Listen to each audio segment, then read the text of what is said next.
Today is an extremely sad day. Not only is it a sad day for me, it's a sad day for the city of New Orleans, especially for the Holloway family. One of our very own, Police Officer Daryle Holloway, passed away shortly after 9 o'clock this morning.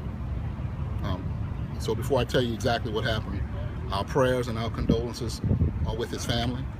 Our prayers and our condolences are with all who loved him. I've known him for 22 years. I worked with him in our early years, and he was a personal friend of mine, great police officer.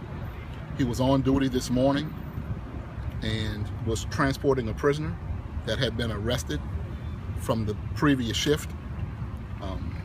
Daryle was transporting that prisoner to Central Lockup, who was charged with aggravated assault. It is believed now, and what we're doing is giving you what we know right now, that prisoner somehow was able to get his hands from behind his back where he was handcuffed, where then he was handcuffed from the front. Apparently he's double jointed and able to do that in the back of the car, and was able to produce a firearm and actually shot Officer Holloway while Officer Holloway was on Elysian Fields transporting him to Central Lockup.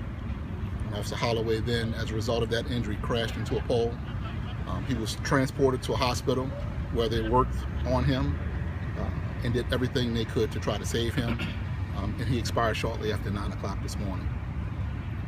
We have information that has led us to know that this subject came through the back seat to the front seat through a port opening between the cage, which separates the front seat from the back seat, and actually shot Officer Holloway. Officer Holloway put up a fight to try to get this subject to not exit the vehicle, but succumb to his injuries. We have a large manhunt to look for this subject. We're going to give you his information. His name is Travis Boyes. He's 33 years old, black male. We're going to be sending a picture of him to you just momentarily. Is it Boyd? B-O-Y-S. B-O-Y-S. We have multi-agency support, as we should, as we know we would, from the state police, from St. Tammany, from the Housing Authority. All of our regional partners are here to help us to search for this subject. He's wanted now for the murder of Officer Holloway. It is extremely sad. I had an opportunity this morning to meet with every member of his family at the hospital. His mother, his former wife. I met with 2 of his children. We talked with one of his other children who's in New York City. Obviously they're taking it extremely hard. As a new chief, it was absolute hardest thing I've ever had to do in my life. But then I had to go out and talk to a group of officers who were standing there and tell those officers what happened to their comrade, to their brother, to their friend. And then watch our own officers struggle with that.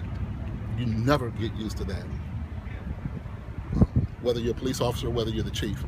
So I want to thank the officers who are working courageously to try to find Mr. Boyes so that he can be brought to justice. He will not get away with this, and justice will be served, and he will pay for what he did in killing our brother, Officer Holloway. And so I know you have a lot of questions. There are ongoing investigations into this homicide. There are ongoing investigations into the search for Mr. Boyes. There are ongoing investigations so we can get answers to what happened and how this happened. But right now, our prayers and our thoughts are with that family, or with the men and women out of the department.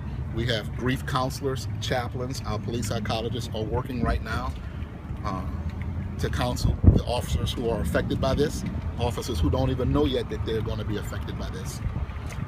And so right now we're working to heal our department. We're working to heal the Holloway family.